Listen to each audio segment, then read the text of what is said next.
कांग्रेस सांसद राहुल गांधी के चीन को लेकर दिए बयान पर बीजेपी हमलावर है। दरअसल सोमवार को भाजपा ने कहा कि कांग्रेस सांसद को भारत का अपमान करने की आदत है। साथ ही सवाल उठाया कि क्या राहुल कम्युनिस्ट पार्टी के साथ साठगांठ के चलते चीन के पक्ष में बोलते हैं। राहुल 3 दिनों के दौरे पर अमेरिका पहुंचे हैं। टेक्सास में छात्रों से बातचीत के दौरान उन्होंने चीन, बेरोजगारी समेत कई मुद्दों पर बात की। भाजपा के प्रवक्ता प्रदीप भंडारी ने कहा कि राहुल गांधी चीन के पक्ष में बोलने के लिए उत्सुक है और उन्हें भारत का अपमान करने की आदत है। दुनिया जानती है कि अगस्त 2024 तक चीन का युवा बेरोजगारी दर 17% है। ऐसे में सवाल है कि क्या सीपीआई के साथ अपने एमओयू के कारण वो चीन के पक्ष में बोलते हैं और भारत के खिलाफ बात करते हैं। राहुल यहीं नहीं रुके और उन्होंने सिर्फ इसलिए भारतीय न्याय व्यवस्था पर सवाल उठाया क्योंकि वो बाहर है। वो भारत में तनाव का पूर्वानुमान लगा लेते हैं क्योंकि उनकी तोड़ो और राज करो की रणनीति।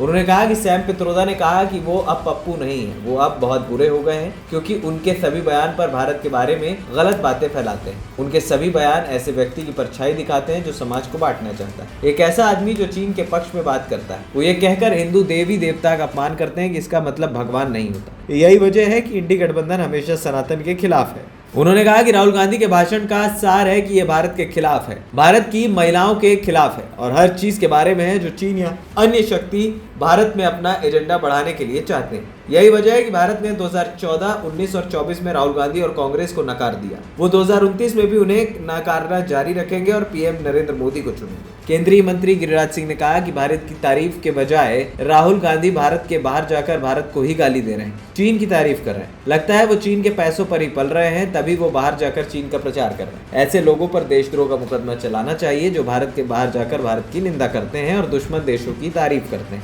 भाजपा सांसद प्रवीण खंडेलवाल ने कहा कि राहुल गांधी ने चीन का जिक्र करके एक बार फिर देश को बता दिया है कि उन्हें चीन से कितना प्यार है, जबकि पूरा देश चीनी सामान का बहिष्कार करने में जुटा है। राहुल गांधी द्वारा भारत में रोजगार की समस्या का जिक्र करना दिखाता है कि वो भारत के बारे में क्या सोचते हैं। प्रधानमंत्री के आने के बाद आज लाखों रोजगार सृजित हो रहे हैं। अगर ये रोजगार की समस्या है तो इसका कारण है कि कांग्रेस अपने लंबे समय के शासन में ऐसी व्यवस्था नहीं बना पाई जितनी जनसंख्या बढ़े उसी अनुपात में रोजगार सृजित हो। अब भाजपा सांसद प्रवीण खंडेलवाल को ये कौन बताए कि भैया 15 साल से तो आपका भी राज है ना, तो आप यहाँ पर क्या कर रहे हैं? क्या आपने रोजगार उत्पन्न नहीं कराया? क्या आप लोगों ने युवा लोगों को नौकरी दी? इसके बाद राहुल गांधी पर वो सवाल उठाते हैं। वहीं प्रवीण खंडेलवाल कुछ अलग बात करते भी नजर आए। प्रवीण खंडेलवाल ने कहा कि नरेंद्र मोदी ने 10 साल में रोजगार के आयाम स्थापित किए हैं। तो अब प्रवीण खंडेलवाल की बात का जवाब ये है कि अगर आयाम स्थापित किए हैं तो युवाओं को नौकरी क्यों नहीं हो रही?